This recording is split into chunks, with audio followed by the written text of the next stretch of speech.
Irmãos, abramos nossas Bíblias na primeira epístola de Paulo a Timóteo, capítulo 3.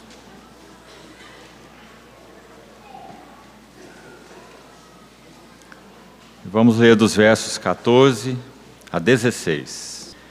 Escrevo-te estas coisas, esperando ir ver-te em breve, para que, se eu tardar, fique ciente de como se deve proceder na casa de Deus, que é a igreja do Deus vivo, coluna e baluarte da verdade. Evidentemente, grande é o mistério da piedade. Aquele que foi manifestado na carne, foi justificado em espírito, contemplado por anjos, pregado entre os gentios, crido no mundo, recebido na glória. Nós podemos, nas sessões que já tivemos, buscar compreensão na palavra do Senhor com relação a esse tema, a visão celestial. Já temos abordado até aqui essa mesma visão por ângulos diferentes. E vimos que o que Paulo chamou de visão celestial no seu testemunho ao rei Agripa, é chamado em outro lugar de o novo homem da nova criação. Também chamado, na mesma epístola aos Efésios, de Cristo e a igreja.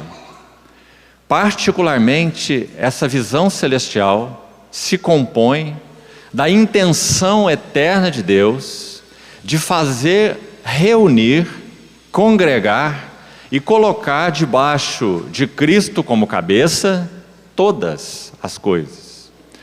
Então, se fôssemos buscar enunciar o que seria a visão celestial com palavras bíblicas, nós poderíamos dizer assim, que o supremo propósito de Deus, o eterno propósito de Deus, que foi o objeto da visão celestial de Paulo, é que Cristo seja cheio com todas as coisas e todas as coisas sejam cheias com Cristo. A Epístola aos Efésios até mesmo disse que ele subiu acima de todos os céus para encher todas as coisas. E também na mesma epístola diz, capítulo 1, verso 10 de Efésios, que Deus, na dispensação da plenitude dos tempos, Ele tornará a congregar. Na versão, talvez, da maioria dos irmãos aqui, Efésios 1:10 diz, de fazer convergir nele, na dispensação da plenitude dos tempos, todas as coisas, tanto as do céu quanto as da terra. E já falamos que aquela palavra, fazer convergir, ela é uma palavra específica, de um uso bastante pontual e limitado, e aparece uma única outra vez em todo o Novo Testamento. E está em Romanos 13:9. Traduzida na nossa versão, a maioria das versões aqui, Revista Atualizada de Almeida, como resumir. Quando Paulo fala que na lei há muitos preceitos, mas tudo se resume nisto: amarás o Senhor teu Deus de todo o teu coração. Então, essa tradução, na nossa versão em português, tudo se resume nisto, é exatamente a mesma palavra usada em Efésios 1:10 para tornar a congregar, reunir ou resumir, segundo o tradutor usou a expressão Romanos 13:9. Então a ideia é assim de um resumo, a ideia é de uma reunião, a ideia é de Deus o Pai, por causa da obra de Cristo e pela ação do Espírito Santo, é claro, que traz a realidade da obra de Cristo a nós, Ele tomar as coisas que estavam dispersas, desagregadas, e tornar a reuni-las, mas não apenas reuni-las, mas colocá-las todas juntas agora reunidas, debaixo de uma única cabeça. É por isso que Paulo em Filipenses 2 diz que os joelhos do céu, os joelhos da terra e os joelhos de debaixo da terra, todos se dobrarão e farão uma única confissão: Jesus Cristo é o Senhor, para a glória de Deus Pai. E como já falamos, por isso Efésios 1:15 em diante, particularmente o verso 17 de Efésios 1, Paulo vai dizer que ele orava ao Deus do nosso Senhor Jesus Cristo, o Pai da glória. E ontem vimos um pouco do que significa glória: plena satisfação de Deus. Deus satisfeito consigo mesmo, Deus satisfeito com e em seu Filho, e Deus satisfeito com a consumação final de todo o seu eterno propósito estabelecido em Cristo Jesus. Então, irmãos, será que com a ajuda do Senhor isso tem ficado claro para nós?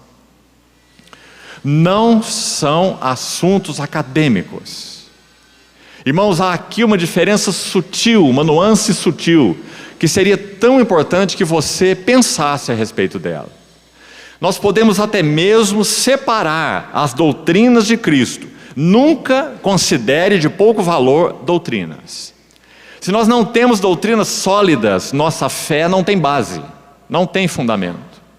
Mas, infelizmente, há um perigo sutil de nós desconectarmos as doutrinas santas, espirituais, que são de Cristo, do próprio Cristo. Então nós nos tornarmos, digamos, acadêmicos, aqueles que abordam as Escrituras com interesse intelectual. E sabe que na nossa jornada cristã, o desvio da sensualidade é tão perigoso quanto o desvio da intelectualidade. Talvez você já tenha ouvido falar de um teólogo do século passado chamado Paul Tillich.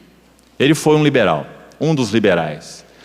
E ele viveu a sua vida fazendo o seu serviço com a palavra de Deus. Quando ele partiu, a sua esposa encontrou um material pornográfico em sua mesa de estudo, junto com seu material de estudo bíblico. Então ela colocou isso em público de alguma maneira, escrevendo algo a respeito dessa situação. Um homem que gastou sua vida sobre as Escrituras, estudando teologia, mas de alguma maneira o seu coração, sua vida interior e sua devoção definitivamente não estavam ligadas ao Cristo que ele estudava. Uma coisa é estudar cristologia, outra coisa é amar a Cristo. Uma coisa é estudar eclesiologia, outra coisa é viver a vida da igreja. Uma coisa é estudar escatologia, outra coisa é ter no coração um Maranata, vem Senhor Jesus. Então, queridos irmãos, que o Espírito Santo nos guarde nesse assunto. E que nós não sejamos aqueles que abordam a palavra de Deus com interesse puramente intelectual. Queremos ver a Jesus na sua palavra. Todo o propósito de Deus nas suas Escrituras é testemunhar da pessoa gloriosa e da obra gloriosa do Senhor Jesus. Cada página das Escrituras que lemos, essa tem que ser a nossa oração. Ó Deus, abre os meus olhos para eu ver algo mais das glórias da pessoa e obra do Senhor Jesus. Então, querido irmão, nessa manhã, o encargo do meu coração sobre essas duas sessões que estão sob minha responsabilidade é particularmente voltada para os jovens. Se você tem mais de 30 anos, não precisa sair. Talvez o Senhor tenha uma palavra também para o seu coração. Mas meu encargo particular nessa manhã, nessas duas sessões, é que nós tenhamos uma manhã de contemplação. 2 Coríntios 3,18 diz assim: todos nós, que o Senhor nos conceda esse ambiente nessa manhã, todos nós, com o rosto desvendado, contemplando, como por espelho, a glória do Senhor, somos transformados de glória em glória, na sua própria imagem, como pelo Espírito do Senhor. Há um salmo que diz: contemplai-o e sereis iluminados, e os vossos rostos jamais sofrerão vexame. Queridos irmãos, contemplação não é assunto de místicos cristãos. O apóstolo João, quando escreve a sua epístola, ele a inicia dizendo que o que os nossos olhos viram e o que nós contemplamos com respeito ao verbo da vida. E naquele prólogo de João, nós ficamos tão envolvidos quando o lemos, porque nós vemos que João estava falando daquele que, quando partiu, sobre João, podemos dizer que uma nuvem negra se estendeu. Sim, ele tinha comunhão com o Senhor, como também nós temos. Ele era habitado pelo Espírito de Cristo e tinha revelação de Cristo, como nós também temos. Mas ele não estava mais junto de seu Senhor. Então, quando ele escreveu o seu Apocalipse, no capítulo 18, ele vai falar sobre 17 e 18, a ruína de Babilônia. Babilônia política e Babilônia religiosa. Apocalipse 17 e 18. E sabe o que ele diz, essa Babilônia religiosa? Aquela que tem tudo que se refere a Deus, mas não tem Deus. Tem o nome de Deus, tem as coisas de Deus, mas não tem o próprio Deus. Então ele diz que essa Babilônia apóstata diz assim: estou assentada como rainha, viúva eu não sou, e pranto eu nunca hei de ver. Mas qual era o coração de João desde que o Senhor partiu?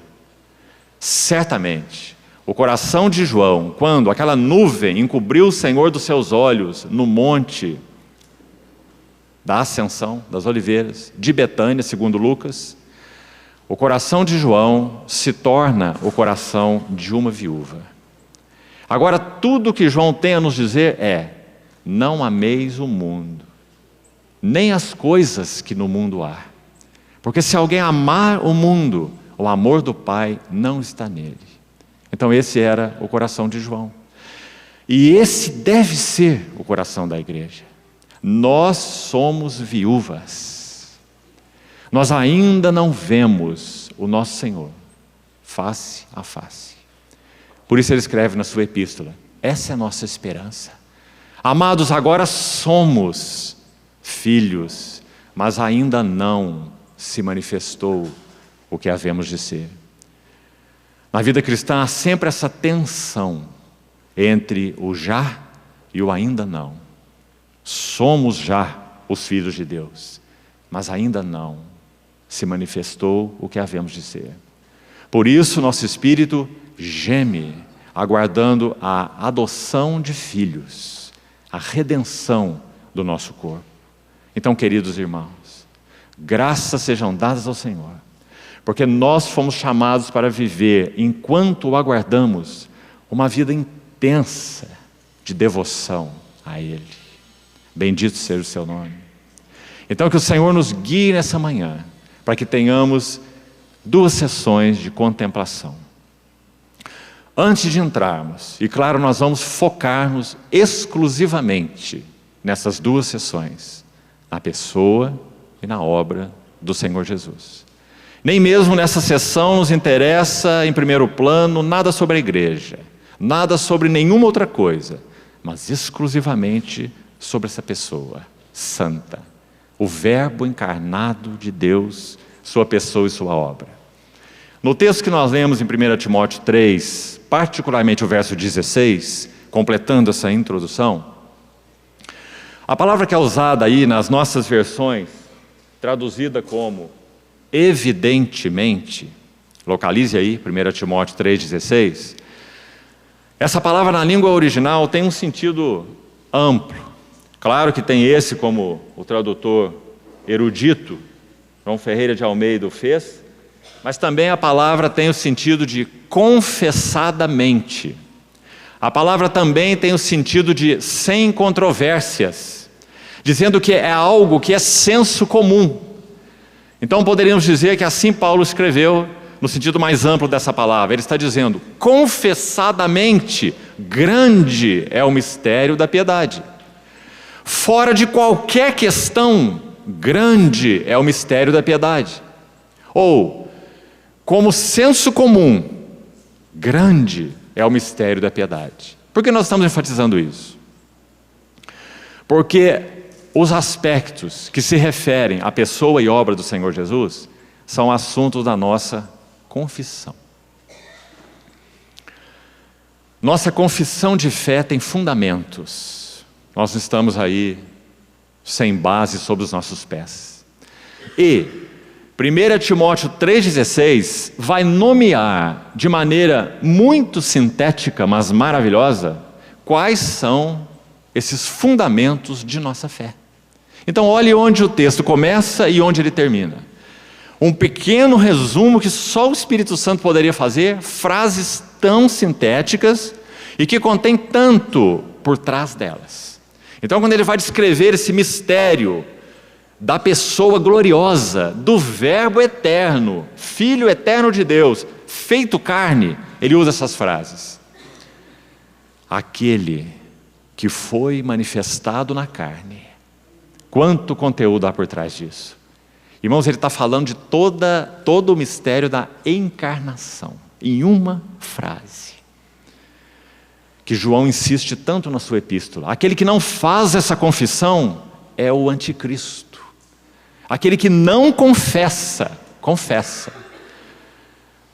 que Jesus, que o Verbo, que o Filho veio em carne. Então, aquele que foi manifestado na carne, foi justificado em espírito. Então há aí uma terceira frase linda, que procuraremos gastar tempo com ela nessa manhã. Contemplado por anjos. Contemplado por anjos. Pregado entre os gentios. Crido no mundo. E finalmente, recebido na glória. Ah, irmãos, bendito seja o nome do Senhor. Lucas registra 3 vezes o céu se abrindo. Podemos dizer que o seu evangelho se centraliza aí. No capítulo 3, verso 22, Lucas, o céu se abre a primeira vez. E a alegria do céu, e particularmente do Pai, este é o meu Filho amado, em quem tenho todo o meu prazer. Então nós temos mais 6 capítulos, e vamos ao capítulo 9, Monte da Transfiguração. 3 anos de ministério o Senhor já havia realizado. Então os céus se abrem de novo. Porque agora ele não está iniciando o seu ministério. Batismo, voz do céu, tentação e início do seu ministério. Agora ele já está em seu ministério 3 anos. Então o céu se abre de novo. Porque agora ele foi provado em todas as coisas, tentado à nossa semelhança, mas sem pecado. Então quando ele sobe aquele monte, o céu se abre de novo e a voz é ouvida de novo. Este é o meu Filho amado, o meu eleito, a ele ouvi.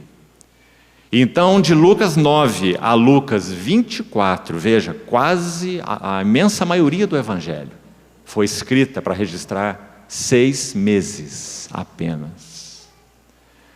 Quando esse Filho glorioso, que do Monte da Transfiguração poderia, baseado nos seus méritos pessoais, ascender ao trono, porque é o homem aprovado por Deus. Mas então ele desce o Monte da Transfiguração, caminha mais 6 meses para subir um outro monte, para que o eterno propósito de Deus se cumprisse. Mas com relação à sua vida e mérito pessoal, do Monte da Transfiguração, ele já poderia ascender ao trono de glória, quanto aos seus méritos. Então, Lucas vai concluir o seu evangelho com agora os céus se abrindo. Primeiro o céu se abre para uma voz, Jordão, o céu se abre para a segunda voz, Monte da Transfiguração, mas agora não há nenhuma voz mais é necessária. Apenas o céu se abre para receber aquele que consumou o eterno propósito de Deus, tomou esse encargo sobre os seus ombros e é digno de tomar o livro e de abrir os selos, porque foi morto e comprou para Deus os que procedem de toda tribo, língua, nação. Então Lucas termina com o céu se abrindo e o Filho do homem, Filho de Deus, sendo recebido. Então, irmãos amados, antes de entrarmos nos eventos particulares da vida de nosso Senhor, escute ainda algo mais. Há uma palavrazinha usada na língua original que é traduzida no nosso português particularmente por ordenado ou por determinado.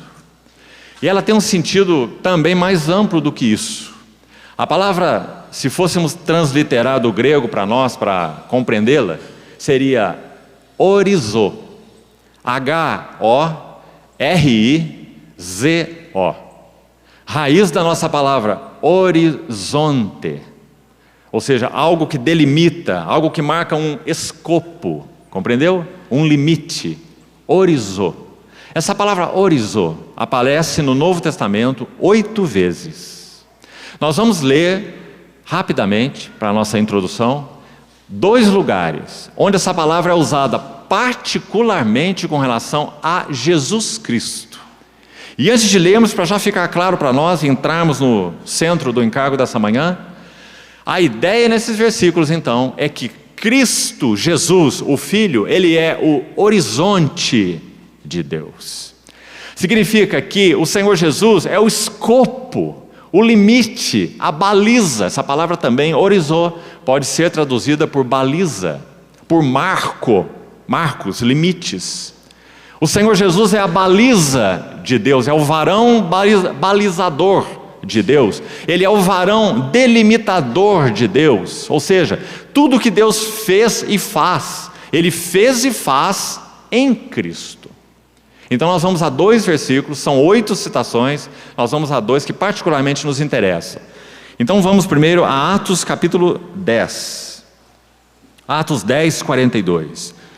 Estamos fazendo isso com uma única finalidade: vermos a grandiosidade do Senhor Jesus, como sendo então o escopo das ações, das afeições e dos interesses de Deus.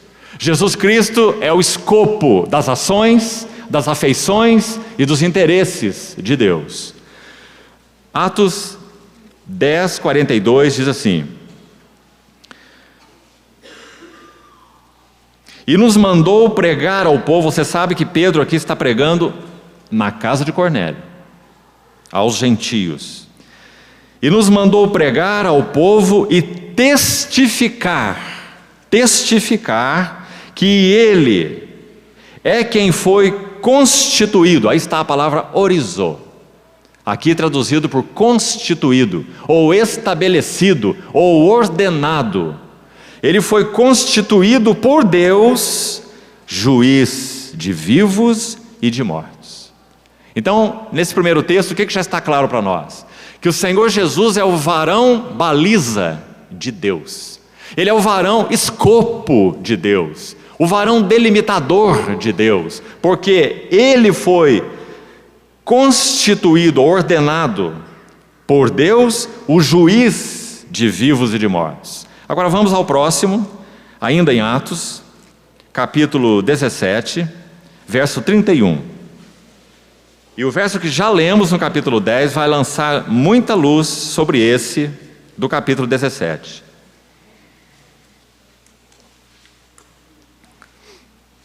Agora Paulo está pregando em Atenas, nesse sermão tão conhecido de todos nós. Ele conclui assim, vamos ao verso 30 do capítulo 17 de Atos. Deus não levou em conta os tempos da ignorância. Agora, porém, notifica. O que nós lemos no versículo anterior é testifica, ou testificou, que Cristo é o varão baliza, é o varão que delimita, Ele é o escopo, o limite máximo das ações, dos interesses e afeições de Deus. Nele Deus estabeleceu todas as coisas e nele Deus julga ou mede todas as coisas. Então, continuando, notifica aos homens que em toda parte se arrependam. Por quê?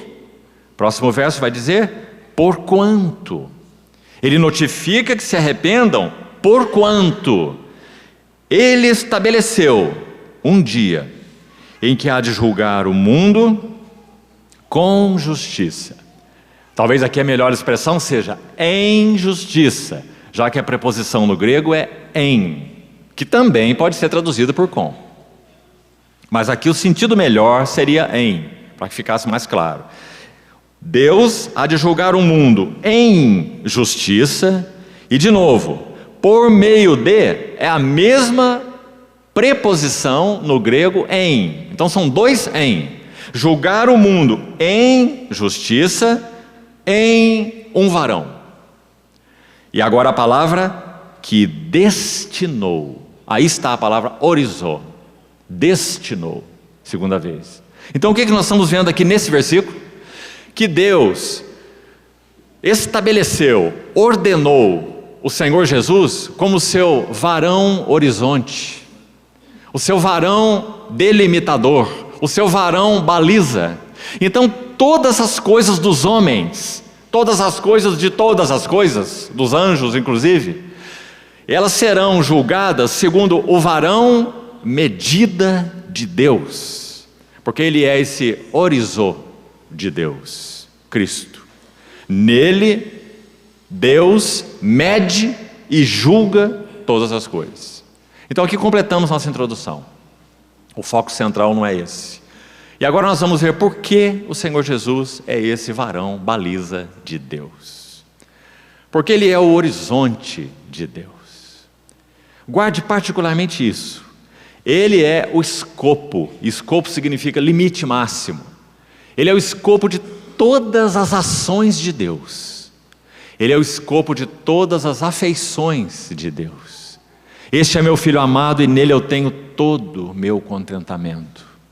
E Ele também é o varão que contém em si mesmo, que delimita todos os interesses de Deus. Deus não tem interesse por nada que não esteja conectado a Cristo.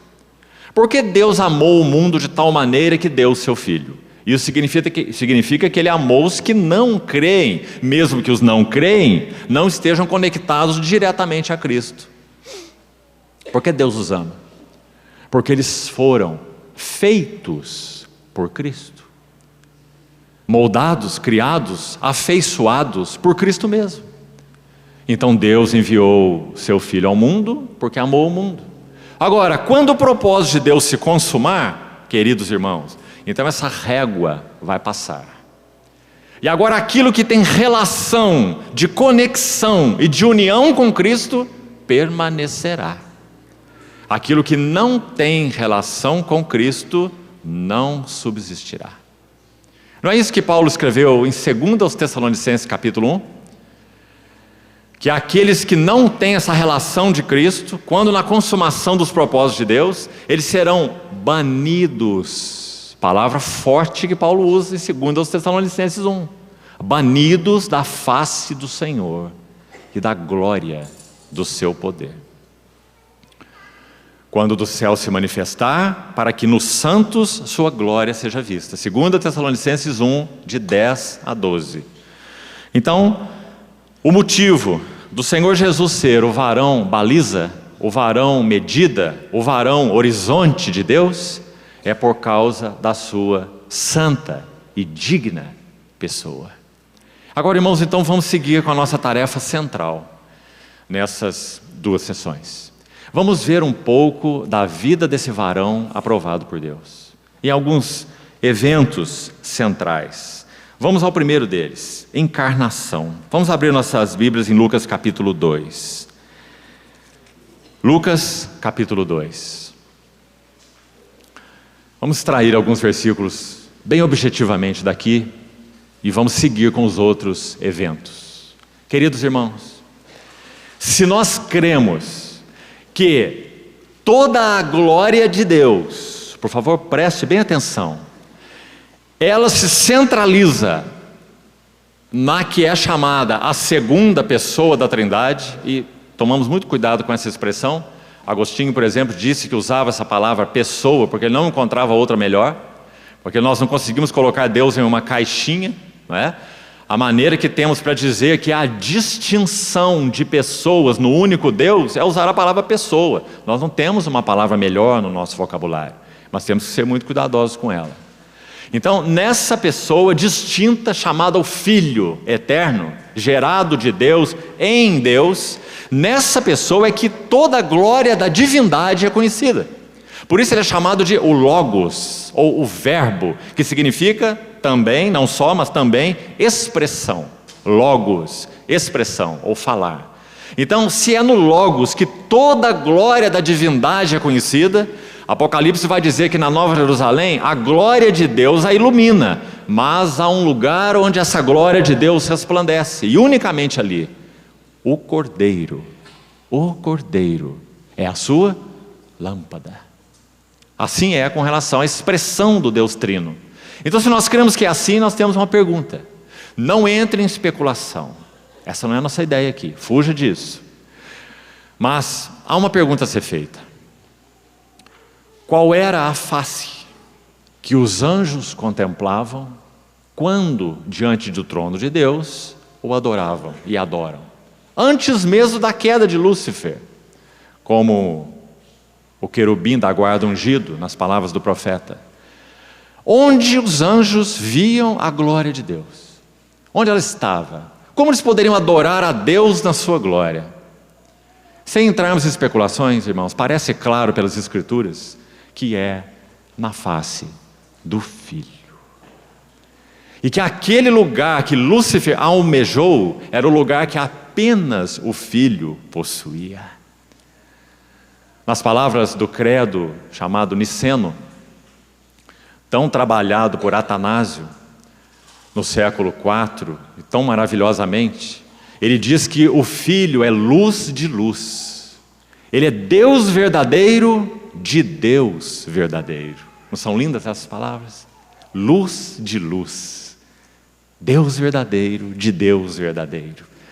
Paulo vai dizer, escrevendo aos Coríntios assim: Deus mesmo resplandeceu nos nossos corações, Ele mesmo que disse, de trevas resplandecerá a luz, Ele resplandeceu nos nossos corações para iluminação do conhecimento da glória de Deus, mas em um lugar específico. Onde? Na face de Cristo. Graças ao Senhor. Então, irmãos, nós temos uma cena aí agora para meditar. Agora, vindo, porém, a plenitude dos tempos, Deus enviou o seu Filho. Então nós temos essa maravilhosa frase nas palavras de João agora. E o Verbo, aquele que sem Ele nada do que foi feito se fez. A vida estava nele.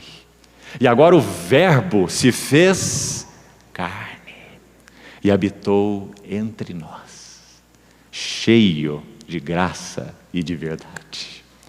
E João vai nos dizer: e vimos a sua glória, glória como do unigênito do Pai. É maravilhoso, irmãos. Como João poderia não se apaixonar? Então ele vai dizer: nossas mãos apalparam o Verbo da vida. Que maravilha. Agora, irmãos, quando o Verbo se faz carne, o que acontece com os anjos? Digamos, eles não têm mais objeto de contemplação no céu. Agora os anjos, ao invés de olhar para cima, para o trono de Deus, eles têm que olhar para a terra. Aquele que foi manifestado na carne, foi contemplado por anjos. Bendito seja o nome do Senhor. Sabe o que Lucas 2 tem para nos dizer? Vamos mencionar algumas frases. Você mantenha sua Bíblia aberta em Lucas 2. Lucas 2 inicia assim: naqueles dias houve um decreto de César Augusto. Ah, irmãos amados, o Deus soberano que rege o céu e a terra, Ele moveu o coração do imperador, já que o coração do rei está nas mãos do Senhor, e este, segundo o seu querer, o inclina.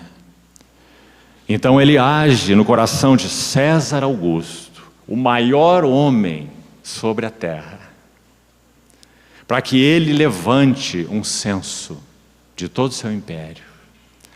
E naqueles dias, aquela que disse: eis aqui a serva do Senhor, cumpra-se em mim segundo a sua palavra. Aquela pobrezinha filha de Davi estava grávida pelo Espírito Santo do Senhor. Aquela que ouviu do anjo: o ente santo que há de nascer será chamado o Filho de Deus. Mas segundo as profecias, ele deveria ser da cidade de Davi, do rei, Belém. Mas eles eram de Nazaré, da Galileia. Então, Deus age no coração de César Augusto e o censo é levantado. O que acontece? Obrigatoriamente, eles têm que se deslocar de Nazaré, da Galileia, para Belém. E aí Lucas, esse que tanto se interessa pelo homem Jesus. Quando nós lemos essa frase, verbo se fez carne, Lucas vem imediatamente ao nosso coração. Porque o seu evangelho é do verbo que se fez carne e habitou entre nós. Então Lucas vai dizer aí no capítulo 2 que você abriu, que eles se deslocam para a cidade de Davi. E Lucas não faz essa menção por outro motivo que não seja dizer: o rei, no coração da virgem, se desloca para a cidade do rei, Davi, Belém. Belém significa a casa do pão. Então aquele que é o pão da vida tem que se deslocar para a casa do pão. Por quê? Por causa de Miqueias 5:2. Ó tu, Belém Efrata, de maneira nenhuma és a menor da cidade de Judá, porque de ti sairá o rei, o guia, aquele que há de apacentar o meu povo Israel. E as profecias teriam que ser rigorosamente cumpridas. Então lá vai José e Maria. E de novo, quando estavam na cidade de Davi, o que acontece? Você tem aí na sua narrativa: ao completarem-se-lhe os dias, bendito seja o Senhor, porque ali o rei deveria nascer. Então nós temos um verso impressionante em Lucas 2, e esse é o versículo 7. Olhemos agora juntos para esse verso, Lucas 2:7. E ela deu à luz o seu filho primogênito. Agora escute essas palavras santas, benditas, maravilhosas. Enfaixou e o deitou numa manjedoura, porque não havia lugar para eles na hospedaria. Ah, se Belém soubesse quem estava no ventre da virgem, todos os aposentos teriam que se abrir, porque quem está no ventre de Maria é o Rei da Glória. Mas então, irmãos, o que nós vemos no versículo 8? Maria dá à luz em um estábulo, porque ele veio para o que era seu, mas os seus não o receberam. O filho primogênito de Maria é o verbo eterno de Deus. Então é dito que Maria o enfaixou. As mulheres antigas chamavam isso de coeiros. As atuais chamam isso de fraldas. O Rei da Glória, nas suas fraldas, nos seus coeiros. Porque Deus amou o mundo de tal maneira. Enfaixou e deitou numa manjedoura. Então temos a última frase: porque não havia lugar para eles na hospedaria. Mas, irmão, se você continuar lendo os versículos em diante, e vou só citar a narrativa, sabe o que acontece? Alguns pastores estavam naquela região, não príncipes, não nobres, não sábios, não reis, pastores, simples pastores, cuidando dos seus rebanhos. Sabe o que aconteceu? O anjo do Senhor se põe entre eles e diz assim: não temais, eis que eu vos trago boas novas de grande alegria, que será para todo o povo. Eis que hoje vos nasceu a cidade de Davi, o Redentor, que é Cristo, o Senhor. E vereis um sinal, preste atenção, versículo 12, Lucas 2:12. E isto vos será por sinal. Sabe qual era o sinal? A criancinha envolta nas suas fraldas e deitada numa manjedoura. Este será o sinal. Vereis a criança envolta em faixas e deitada numa manjedoura. Então os pastores, segundo o texto, apressadamente foram ver aquilo que o anjo lhes havia dado a entender.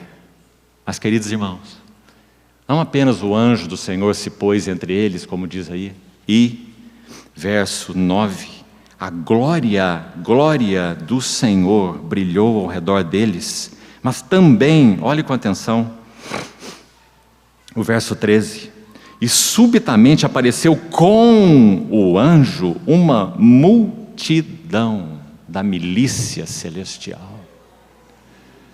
Aquele que foi manifestado na carne foi justificado em espírito e contemplado por anjos.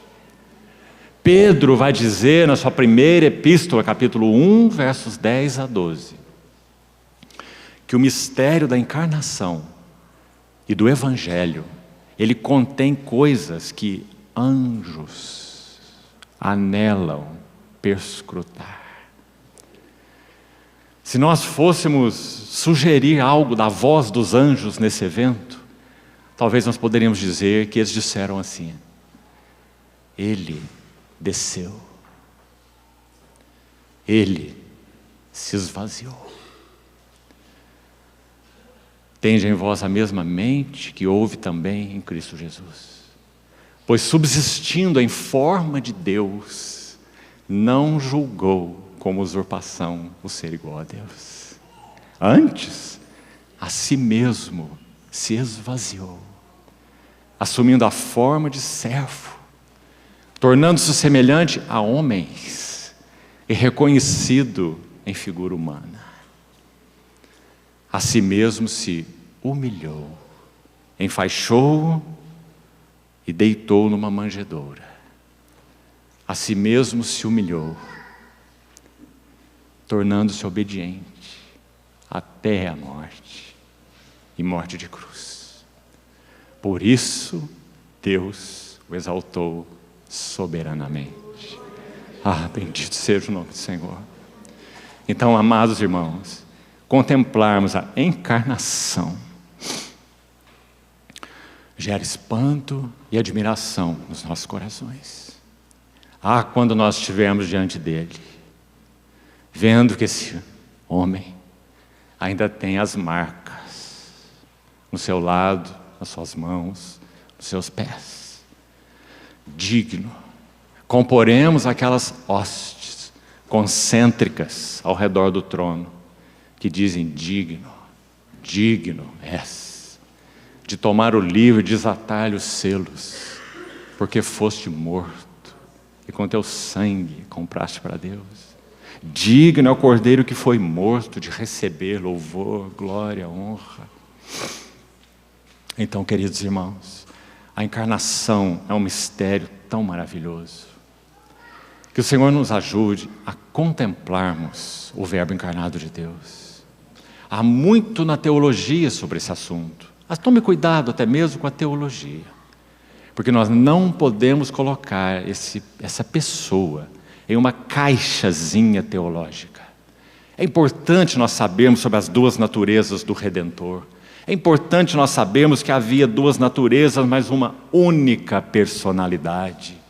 Que tudo que Cristo faz e fala, Ele faz e fala como Deus e homem simultaneamente. Porque a pessoa dele não pode ser dicotomizada, Tudo isso é muito importante. Mas nós nunca iremos dissecar o mistério do Verbo que se fez carne e habitou entre nós, cheio de graça e de verdade. Então, esse é o primeiro assunto para a nossa meditação.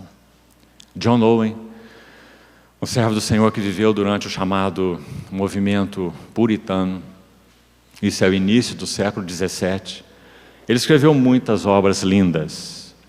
Uma delas se chama Comunhão do Deus Trino. Uma outra se chama A Morte da Morte na Morte de Cristo. E ainda uma outra se chama A Glória de Cristo. Quando Owen estava já para partir para o Senhor, já nos seus últimos anos, ele não concluiu uma obra de meditação que ele estava escrevendo. E essa obra se chama Meditações sobre a Glória de Cristo. Assim, esse grande servo do Senhor, se é que podemos usar essa expressão, e também grande teólogo, se também podemos usar essa expressão, assim ele concluiu os seus dias.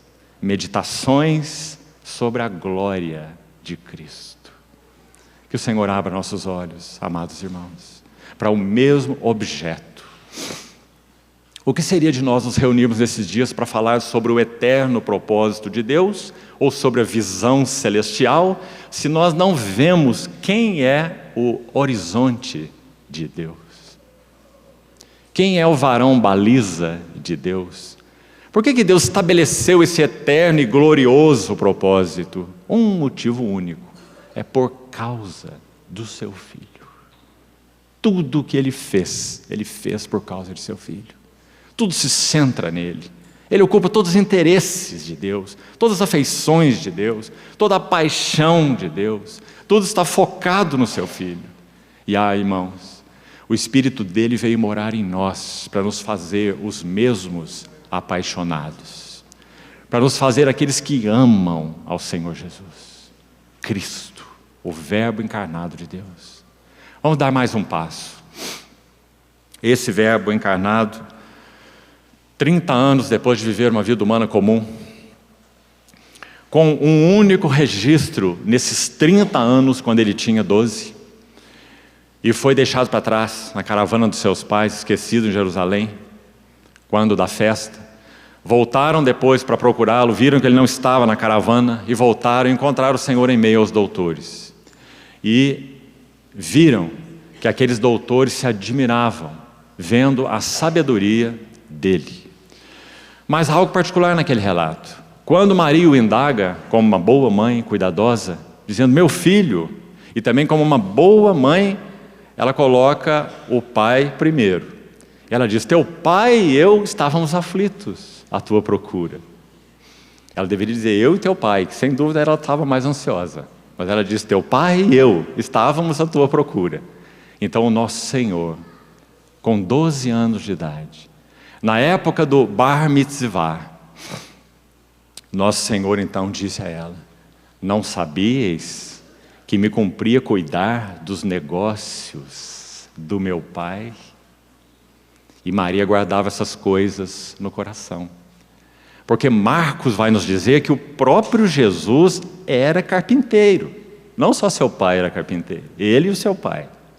Então os negócios do pai são os negócios da carpintaria, os negócios do pai José. Mas eles entenderam muito bem que não era desses negócios que ele estava falando. A mim me cumpria cuidar dos negócios do meu pai. Ele não estava na carpintaria, ele estava em Jerusalém. E aí são 18 anos de silêncio.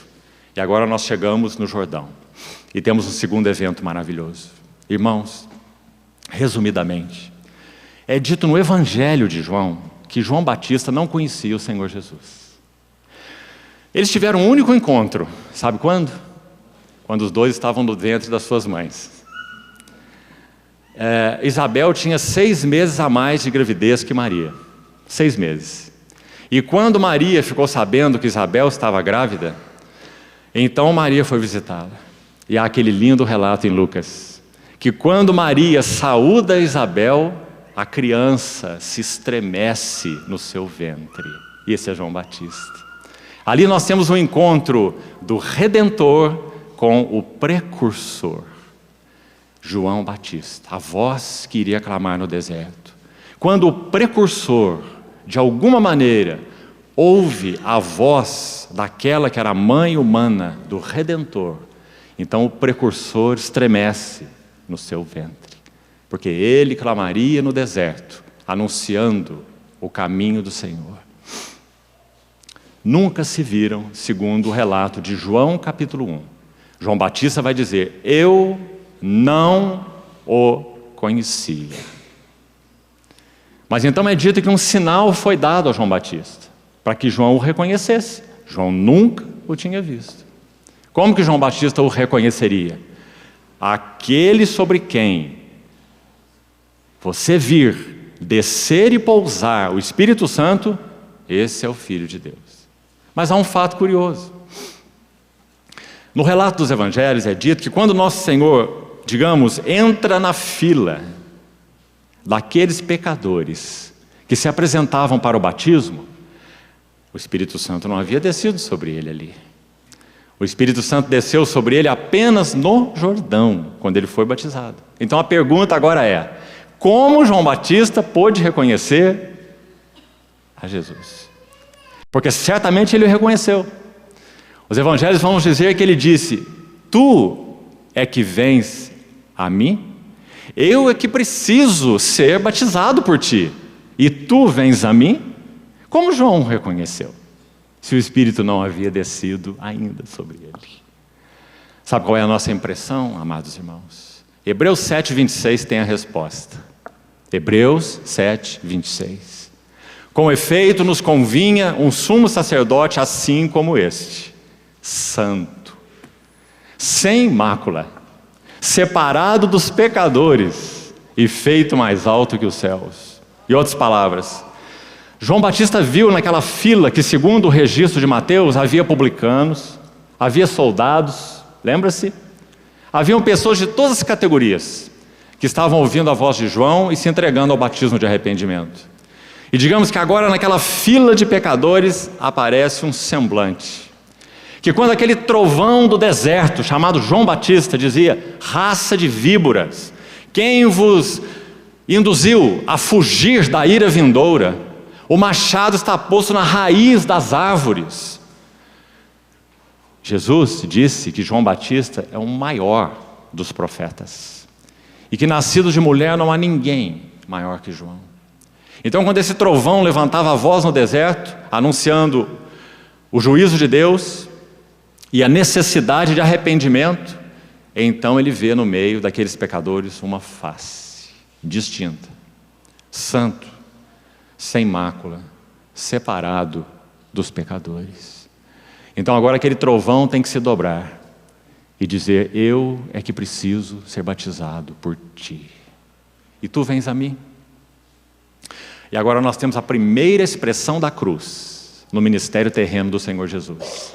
E essa expressão é: deixa por enquanto, porque nos convém cumprir toda a justiça. A primeira expressão da cruz nos lábios do Senhor. Aquele que é o justo seria entregue pelos injustos para nos conduzir a Deus. Aquele que não conheceu o pecado, Deus o fez pecado por nós para que nele fôssemos feitos justiça de Deus. Então esse foi o evento do seu batismo. Irmãos, o que acontece quando o Espírito Santo desce então sobre o Cordeiro de Deus? A pomba sobre o Cordeiro. Quando o Espírito Santo desce sobre o Cordeiro, o que acontece? Quem vai nos explicar? Pedro, em Atos 10:38. Quando ele prega ainda na casa de Cornélio, lemos agora há pouco o verso 42, agora você veja o verso 38. E Pedro vai descrever assim a vida e ministério de Jesus. Vós bem sabeis como Deus ungiu a Jesus de Nazaré, com o Espírito Santo e com poder. Essas são as palavras do Espírito Santo, através de Pedro, no livro de Atos, na casa de Cornélio. Deus unge Jesus de Nazaré com o Espírito Santo e com poder. Ora, irmãos, ele já tinha sido concebido pelo Espírito Santo. Descerá sobre ti o Espírito Santo, e o poder do Altíssimo te envolverá com a sua sombra. Foi o que o anjo disse a Maria.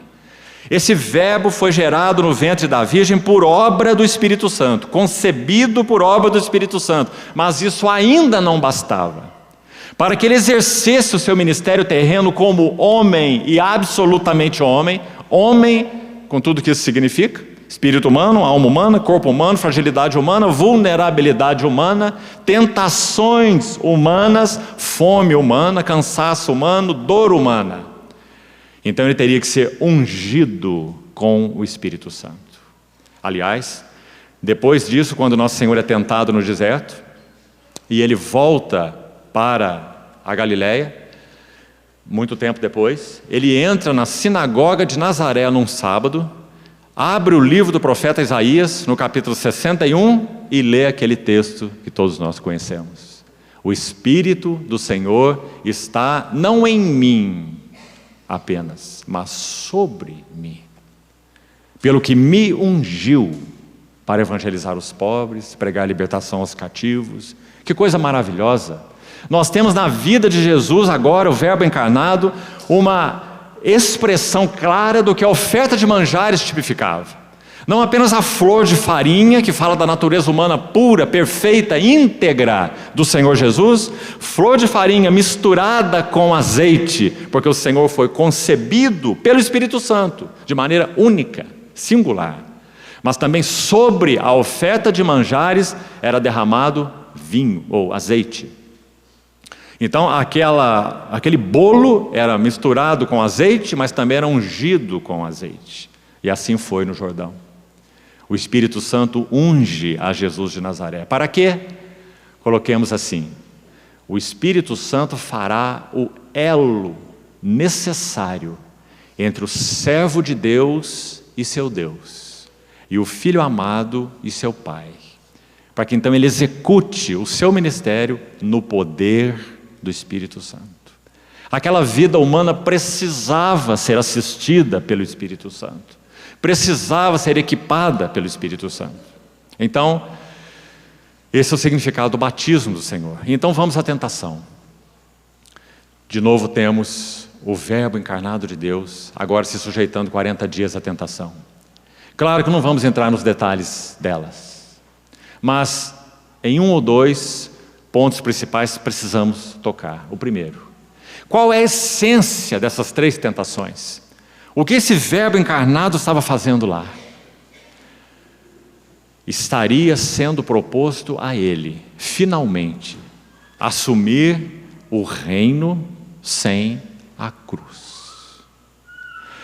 Digamos que o diabo escondeu a sua face na primeira tentação, e ele tentou induzir Jesus a usar os seus poderes divinos para autosserviço. O Senhor Jesus nunca usou nenhum poder divino para servir a si mesmo. Nunca. Cada vez, debaixo da vontade e orientação específica do seu Pai, os seus poderes divinos foram usados, eles foram usados para servir outros, nunca para servi-lo. Então, quando o diabo disse: manda que essas pedras transformem em pão, autossatisfação. A pergunta envolvida, digamos assim, no coração do Senhor é: Deus me supre? Deus me supre? Seu amor me supre? Ou essas pedras precisam ser transformadas em pão? Na segunda tentação: atira-te daqui lá embaixo. Qual era o apelo para a alma do Senhor? Que ele se mostrasse de modo espetacular. Havia uma tradição rabínica antes da vinda de Jesus que dizia, sabe o quê? Que quando o Messias se manifestasse, ele desceria do céu de uma maneira miraculosa e maravilhosa. Quando ele é levado ao pináculo do templo, o que o diabo disse a ele é: atira-te daqui lá embaixo. E mais uma vez o Senhor não usou os seus poderes divinos para serem uma atestação da sua messianidade. E por último, Agora Satanás sai das cortinas e ele mostra claramente a sua face e mostra o que ele buscava nas suas tentações. Isso está na última tentação, quando ele mostra ao Senhor os reinos do mundo e a glória deles, e diz: tudo isso eu te darei, se prostrado me adorares. E agora ele coloca a sua face para fora. Tudo que ele buscava até então era que nosso Senhor se dobrasse e o adorasse. Agora, por que essa tentação apelou ao coração do Senhor? Às vezes tendemos a ver isso de modo humano pecaminoso, esquecendo que nosso Senhor era humano, mas santo. Isaías 9, penso, tem a chave para nós. Quando diz que esse menino que seria gerado, um menino nos nasceu e um filho se nos deu. O governo está sobre os seus ombros. Seu nome será maravilhoso, conselheiro, Deus forte, Pai da eternidade, príncipe da paz. Então Isaías 9, 7 vai dizer assim: para que se aumente o seu governo e venha paz sem fim. Irmãos, muito provavelmente, o que foi apresentado ao Senhor Jesus naquele monte, quando ele viu os reinos do mundo e a glória deles, é que ele se apresentasse a esses reinos. Tudo isso eu te darei se prostrado me adorares. E então o Senhor assumisse o seu reino nesses reinos do mundo e sua glória. E finalmente, sendo o Messias, conduzisse os reinos do mundo à paz, para que se aumente o seu governo e venha a paz sem fim. Mas então Isaías 9,7 não termina assim, há uma frase mais. E sem dúvida essa frase estava no coração do nosso Senhor Jesus, porque o versículo conclui assim: o zelo do Senhor dos exércitos fará isto. Ou seja, ele não assumiria o reino precipitadamente. Ele não assumiria o reino por outro caminho que não fosse o caminho designado pelo seu Pai, o caminho da cruz. Irmãos, isso continua sendo verdadeiro para todos nós. Sempre Satanás usando nosso homem caído, o ego, a carne, as sugestões do mundo, é para que nós assumamos um reino sem cruz. Essa chamada teologia da prosperidade não tem outro fundamento senão esse. Reino, gozo, prazer, alegria, saúde, paz, felicidade e prosperidade, sem sangue, sem cruz. E isso foi o que foi proposto ao nosso Senhor. E esse é outro evento, então, glorioso de sua vida humana. Ele foi tentado em todas as coisas à nossa semelhança, mas sem pecado. Então, de novo, não faça especulações, porque muita especulação é feita nesse assunto. Deixe as especulações de lado e fique só com a palavra de Deus. Da maneira como Cristo foi tentado, você não vai conseguir explicações. Uns vão tentar explicar dizendo: foi tentado de fora para dentro, porque de dentro para fora ele não poderia, já que ele não tinha cobiça e cada um é tentado pela sua própria cobiça. E você vai procurar ficar rachando o cabelo e vai perder a admiração e a contemplação do que significa o Verbo encarnado sendo tentado. Ou você não crê na palavra de Deus? Tentado em todas as coisas. Que lindo encorajamento, não é? Em particular para os mais jovens, como nós falamos. Traga todas as suas tentações e achegue-se ao trono da graça. Sabe qual é o erro da maioria, em particular dos mais jovens? É correrem de Cristo com seus pecados. Deveriam correr para Cristo com seus pecados. Tendo grande sacerdote sobre a casa de Deus, aproximemo-nos, com sincero coração e em plena certeza de fé. Acheguemo-nos, portanto, confiadamente junto ao trono da graça, para recebermos misericórdia e acharmos graça para socorro em ocasião oportuna. Não é um grande encorajamento, irmãos? Como nosso irmão falava na reunião de ontem à noite, creio que isso foi verdade para muitos de nós também, pela graça do Senhor. Quantos de nós encontramos, quando ainda adolescentes, quando ainda jovens, encontramos esse lugar, trono da graça. Que diferença isso fez com as nossas vidas? Quando nos sentimos encorajados a expor nossos corações diante do Senhor. Tentações. Como é comum na mente dos jovens pensamentos impuros. Dos jovens em particular, claro, não só dos jovens. Pensamentos de blasfêmia, não é? Quantas vezes você, jovem, já teve sonhos que te fizeram acordar de madrugada com taquicardia, às vezes chorando, porque estava fazendo coisas que levaram o teu coração, ainda dormindo, a palpitar, porque eram ofensas, blasfêmias ao Senhor, a Cristo. Quantos jovens já viveram isso aqui, não é? Acheguemo-nos confiadamente, junto ao trono da graça.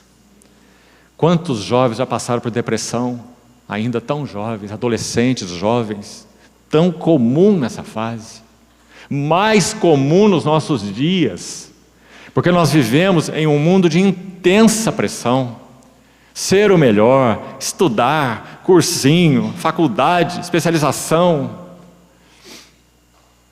depressão. Quantos jovens têm encontrado um caminho aos pés do Senhor? Quantos jovens têm aprendido que a palavra do Senhor edifica uma maneira de pensar diferente? A palavra de Deus edifica nossa mente. Irmãos, nós precisamos ir a esse que foi tentado em todas as coisas, a nossa semelhança, mas sem pecado. Não há um encorajamento maior no que concerne a experiência humana do que o sumo sacerdote da nossa confissão. Porque bendito seja Deus, Hebreus 4,16 não fala sobre o trono do juízo, onde os santos se achegam. Fala sobre o trono da graça.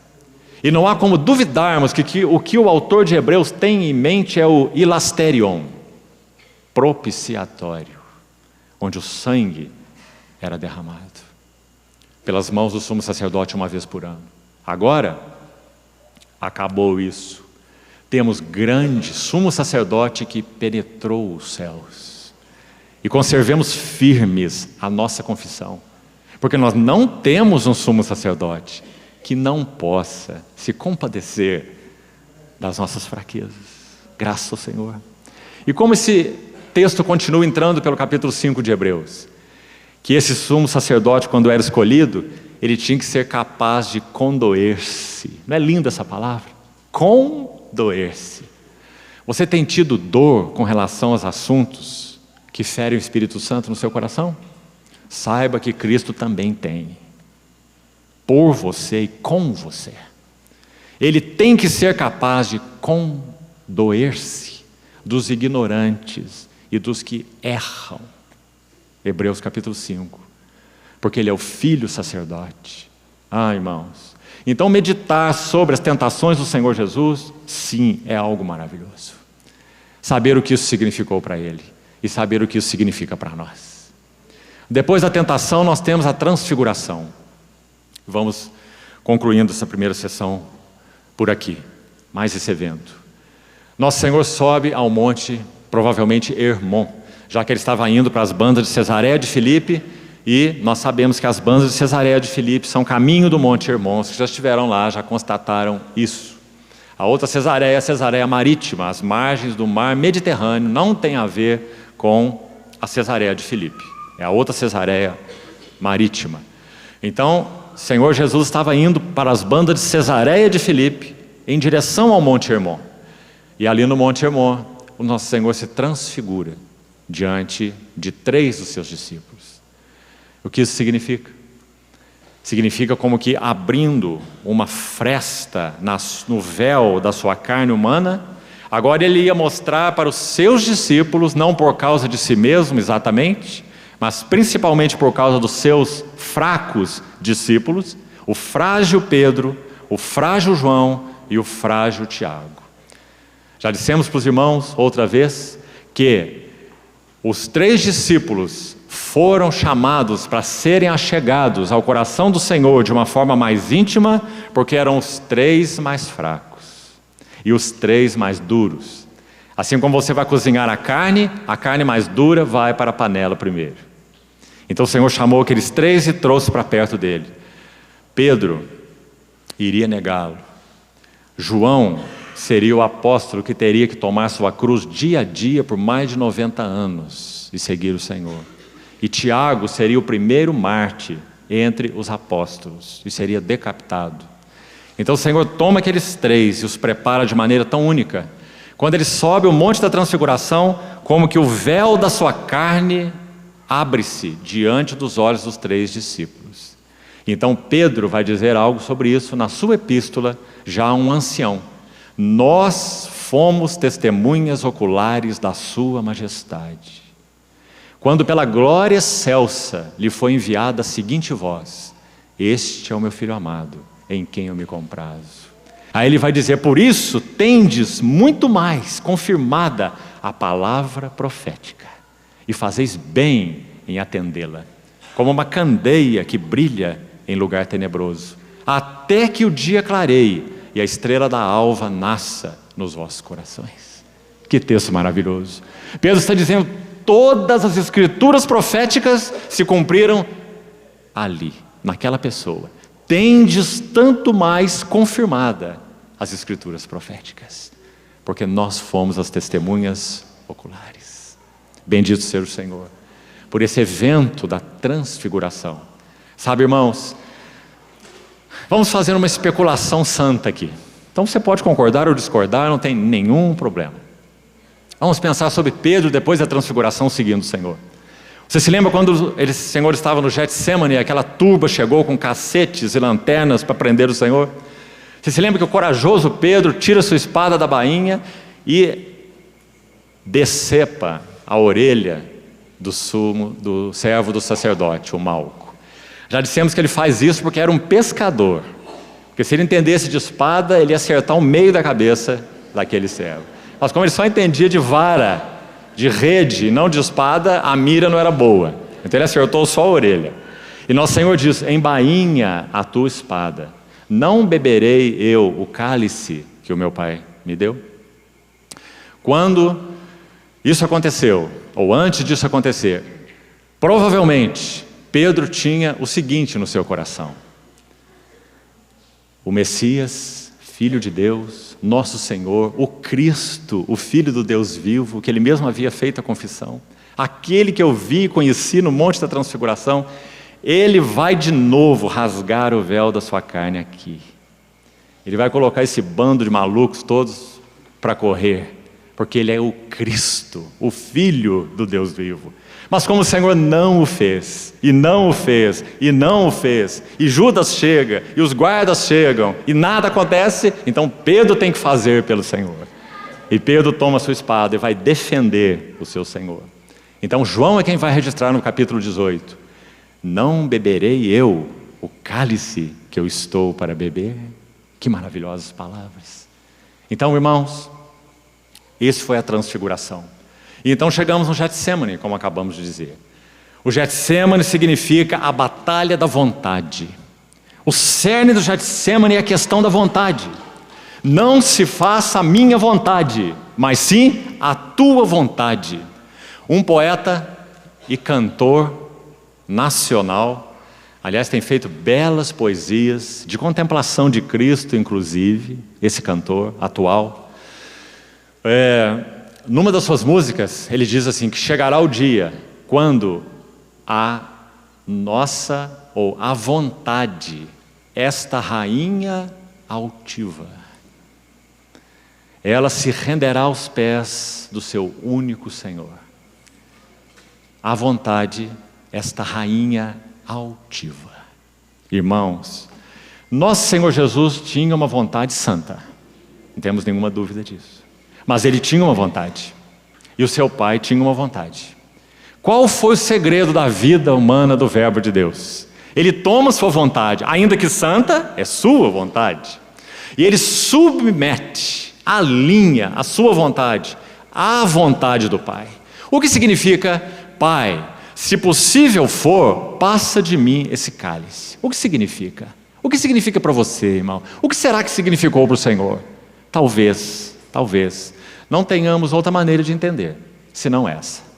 Ele odiava a separação do seu pai. Era isso que ele odiava. Por isso ele orou: Pai, se possível for, passa de mim este cálice. Que cálice é esse? O cálice da ira, o cálice da separação, o cálice do juízo de Deus sobre o pecado. Ele deveria vertê-lo até a última gota. Ele deveria amar a separação? Não. Ele amava a vontade de Deus e odiava a separação de Deus. E esse foi o conflito do Getsemane. E por isso nosso Senhor suou gotas como de sangue. Quando ele foi tentado, e a tentação se conclui, é dito que anjos vieram e o serviram. Observe aí de novo os anjos. Lucas vai registrar, e só Lucas, no capítulo 22, que quando nosso Senhor estava no Getsemane, e agonizando e suando gotas como de sangue,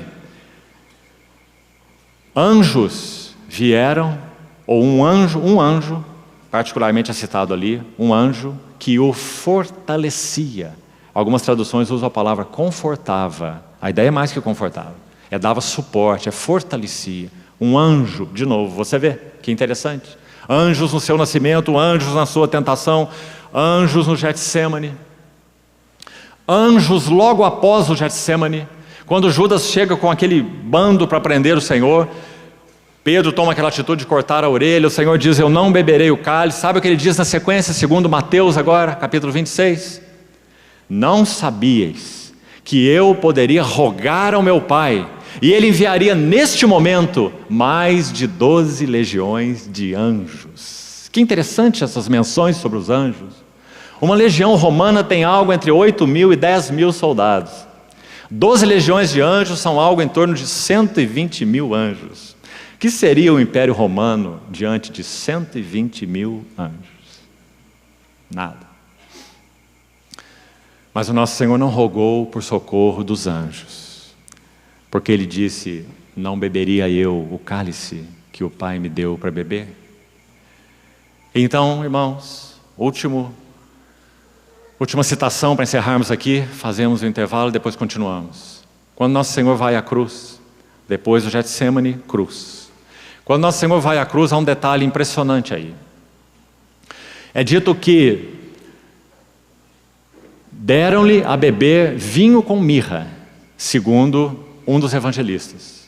E segundo o outro, deram-lhe a beber vinho com fel.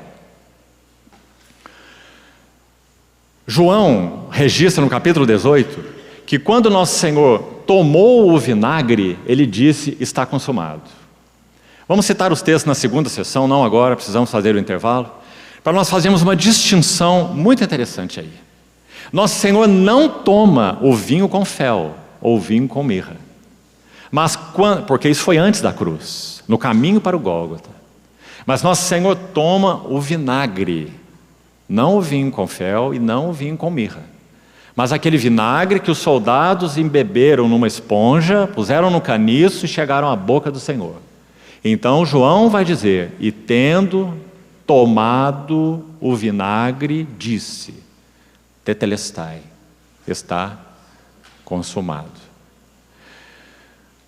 Mas, antes de chegar ao Gólgota, segundo o costume, eram oferecido pelas mulheres, para aqueles condenados que estavam a caminho do lugar da execução, era oferecido para eles o vinho com o entorpecente. Vinho com fel, segundo Mateus, se não me engano, e vinho com mirra, segundo Marcos. Ou vice-versa. Fel, mirra, os dois entorpecentes. Nosso Senhor, como os evangelhos registram, claramente não o quis beber. Então, se nós misturarmos os eventos, nós vamos ficar em confusão. Bebeu ou não bebeu? João diz tomando o vinagre. Marcos, Mateus dizem não o quis beber. Porque, como já falamos, são dois eventos. Aquelas mulheres ofereciam o entorpecente para aqueles que estavam caminhando para a cruz, como um ato final de misericórdia. Nosso Senhor não bebeu o cálice com o entorpecente. Por quê? Vamos deixar isso para a sessão seguinte. Nosso Senhor queria conservar sua plena lucidez quando Ele estava na cruz do Calvário, porque Ele tinha algo a dizer e a fazer naquela cruz, descrito em 7 importantes brados. Os 7 brados da cruz. Nós não vamos estudá-los, pelo menos nessa conferência, mas nós vamos ver por que o nosso Senhor não bebeu esse vinho com fel. O cálice que o Pai lhe deu, Ele beberia sem fel, sem entorpecentes. Queridos irmãos, vamos orar ao Senhor, vamos fazer um intervalo e vamos pedir que o Senhor continue nos assistindo com sua misericórdia, para continuarmos contemplando algo mais da sua face bendita. Ajuda-nos, Senhor, te pedimos ainda nessa manhã. Ajuda-nos com relação à Tua palavra, ajuda-nos com relação à visão da Tua face. Tem misericórdia de nós, rasga o véu dos nossos corações. Queremos ver com mais clareza as belezas, as riquezas da Tua pessoa divina, humana.